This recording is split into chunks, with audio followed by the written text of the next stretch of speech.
Hola jugones, segundo vídeo de pintar miniaturas y como prometí hablaré de materiales, empezando por lo más básico, como son por ejemplo los pegamentos.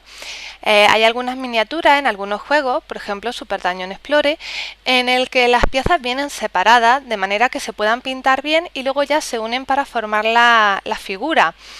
Para eso hay que usar pegamento plástico. Yo prefiero usar superglue, pero si usáis pegamento de tubo, para aplicarlo dejadlo así en vertical con la boquilla hacia abajo y que caiga por gravedad. No lo achuchéis porque es que si no podéis liarlo. Y cuando luego lo guardéis lo dejáis en vertical con la boquilla hacia arriba. Imprimación. Nosotros usamos imprimadores de Citadel de color blanco. También hay de color marrón, negro, creo que también hay grises. Y en la imprimación lo que hace es un producto que se adhiere a la figura de manera que permite que luego se pueda pintar, ya que sobre el plástico no se puede pintar directamente. Posteriormente, cuando ya se ha pintado la miniatura, se aplica un barniz que se puede aplicar en spray, a nosotros nos gusta más usarlo así, o bien en bote mediante un pincel. Hay barnices que son más brillantes y otros más satinados. Lo que es la imprimación es un proceso complicado y hay que hacerlo a cierta distancia. Ya os lo explicaremos porque es que no es nada fácil. Si os equivocáis y al final hacéis un muñeco de nieve, nada mejor que quitar esmalte para retirar esa imprimación, casi mejor retirarla del todo y luego volver a aplicarla cuando la figura esté seca. Y pasamos ya a las pinturas y las tintas. Existe gran variedad de productos en el mercado en función del tipo de trabajo que vayamos a hacer. Estas pinturas de aquí, de Tamiya, están más enfocadas a lo que es el modelismo per se, o sea, lo que es pues pintar aviones y todo este tipo de cosas. Igual no son apropiadas para las figuras de los juegos, o sea que no las recomiendo. Las que sí que recomiendo son estas de aquí, que son de marca Citadel. Hay dos grandes marcas, Citadel y Vallejo.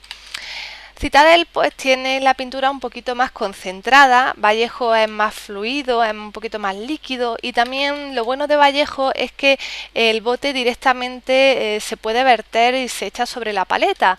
En Citadel, como veis, son botecitos un poquito más chatos, entonces hay que extraer la pintura pues con una paletilla. Y esto de aquí de la derecha son las tintas. Las tintas también pueden ser de diferentes tipos de tonalidad. Nosotros tenemos marrón, verde y violeta. Bueno, y ahora vais a ver la gran diferencia que hay entre pintura y tinta. La pintura, lógicamente, es muchísimo más densa, tiene muchísimo pigmento y es más plástica, por así decir. En la paleta tendremos que rebajarla con un poquito de agua. Siempre se aconseja diluirla un poco antes de aplicarla en la miniatura. En cambio, la tinta, ya que tiene una función completamente diferente, que en su momento lo explicaré, es absolutamente líquida, es como agua. Tiene diferentes tonalidades, ya digo, de todas yo aconsejo mínimo tener la marrón. Nosotros además tenemos otros dos colores. Así que colores esenciales, color carne, marrón, blanco hay que tener varios, negros también, y luego colores primarios y algunos secundarios. Colores además chillones, amarillos, rojos fuertes, verdes, luego ya se podrán ir mezclando.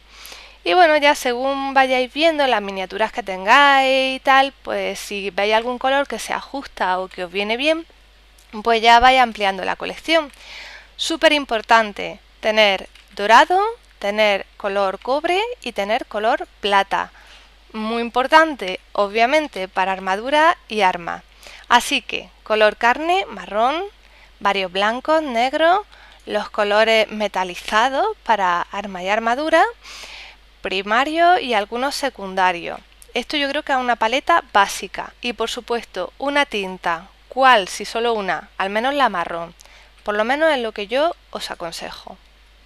Y pasamos a los pinceles. Pinceles hay que tener de distinto tamaño y de distinta calidad, pues en función del trabajo que vayamos a hacer.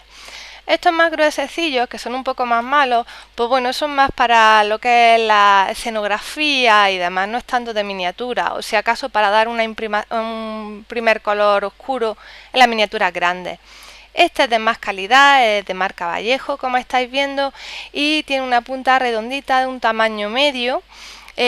con el pelito un poquito más largo. Este en cambio es más recortadito, este es Citadel y también tiene una punta redonda y un poquito más medianillo. Y luego ya tenemos los pinceles más finos, más de detalle y nos servirá para lo que es la cara, para lo que son los detalles más pequeñitos.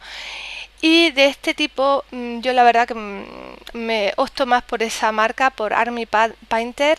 Me parece que tiene muy buen material. Esto de verdad lo veréis que están llenos de pintura, pero es que ha pasado por muchas guerras ya. Estos pinceles se han usado muchísimo y aún así se conservan bastante bien.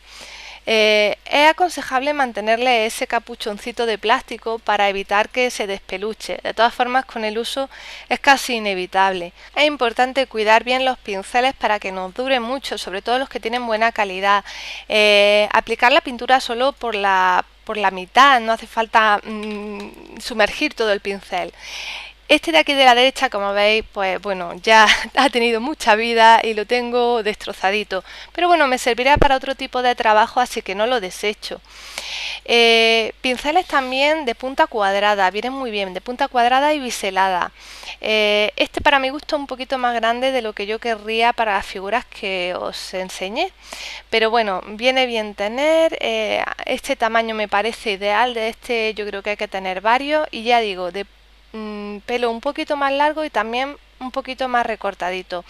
Esta marca, Army Painter, tiene en su página web sets específicos para miniaturas concretas. Por ejemplo, Zombicide, pues tienen una caja con sus pinceles, con pintura, pues concreta para la figura de Zombicide, por ejemplo. Podéis echarle un vistacillo. El set básico de pinceles para pintar, a mí me parece que es este. Un par de pinceles buenos, de buena calidad y muy finos. Otro de punta redonda, un poquito más larga y un poquito más recortadita. Por lo menos, bueno, 2 o 3 o incluso 4. Y también un par de pinceles de punta cuadrada y o biselada. Esto también vendrá bien, sobre todo cuando apliquemos pincel seco. Y bueno, y si pueden ser un poco más pequeñitos, vendrá mejor.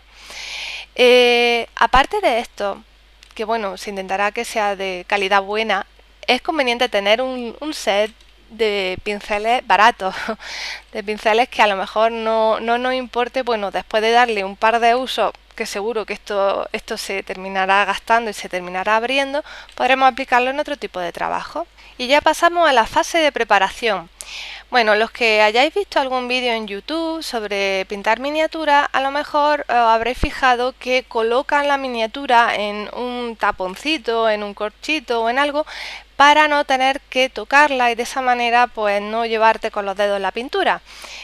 Podéis usar cualquier tipo de bote o de, ya digo, tapón o lo que sea, y con lo que se pega habitualmente es con ese tipo de arcilla adhesiva que también sirve pues para colgar póster y otras cosas sin necesidad de perforar la pared. Bueno, pues en muchas papelerías se vende y bueno, me parece una pijada, pero la verdad que a veces es muy útil porque con los mismos dedos te llevas la pintura. Y ahora vamos a preparar la paleta de pintura. Con cualquier tipo de bandeja o de recipiente que tengáis más o menos anchito en casa, usaremos agua, usaremos papel de vegetal, papel de horno y servilleta o bien papel de cocina. Bueno, pues lo que haremos será verter un poquito de agua, bueno, hacer una camita de agua en la bandeja o el recipiente que tengamos. Esta paleta nos ayudará a mantener la pintura húmeda, ahora veréis. Después colocaremos pues la servilleta o el papel de cocina de manera que empape. Y luego a posteriori iría el papel vegetal. Sobre eso iremos colocando la pintura, de manera que se mantendrá húmeda. Muchas veces cuando trabajamos, cuando estamos pintando con las miniaturas, la pintura se acaba secando. Con esto os puedo decir que incluso cuando ya hayáis terminado, le ponéis un film de plástico y lo guardáis en el frigo y os dura hasta el día siguiente. Además nos permitirá pues con el pincel poder coger un poquito de agua y diluirla un poquito más. De esa manera conseguiremos que la pintura tenga la consistencia necesaria para aplicar las veladuras, que la consistencia concretamente es esta, es como un agua coloreada. Ya lo veréis más adelante cuando usemos esta técnica. Y mediante el uso de este tipo de paleta casera, pues nos durará muchísimo más la pintura. También yo muchas veces para mezclar pues uso muchos elementos, por ejemplo los plastiquitos estos de los quesitos de Burgos, pues la verdad que vienen muy bien para hacer las mezclas y luego colocarlas en la paleta. Y así tampoco te tienes que estar gastando el dinero en material específico si lo puedes hacer casero. Los botecillos de cristal que tengamos por ahí por casa nos vendrán muy bien a la hora de limpiar los pinceles. Lo podemos enjuagar de esta manera, intentando no troncharlo, intentando pues que no se abra el pincel, y luego secándolo o bien en una servilleta o en papel de cocina, pero trazando líneas paralelas, es decir, evitando tronchar el pincel, evitando abrirlo, así poquito a poco. Cuando el pincel esté ya muy lleno de pintura, vayamos a cambiar de color o bien ya hayamos terminado, habrá que limpiarlo ya a fondo con aguarrás, con mucho cuidadito ya digo y sin troncharlo. Y ya para finalizar deberíamos de tener algún lugar donde guardar bien las miniaturas. Existen maletines con tabletas de goma espuma donde poder guardarlas y que estén bien protegidas. E incluso esa misma goma espuma a veces se puede incluso aplicar a la propia caja del juego. En fin, ya que nos hemos llevado ese trabajo, por lo menos intentaremos conservarlo, aparte del barnizado, guardándolo bien, ¿vale? Bueno, espero que os haya gustado este vídeo, en breve prometo más y nos vemos ya mismo.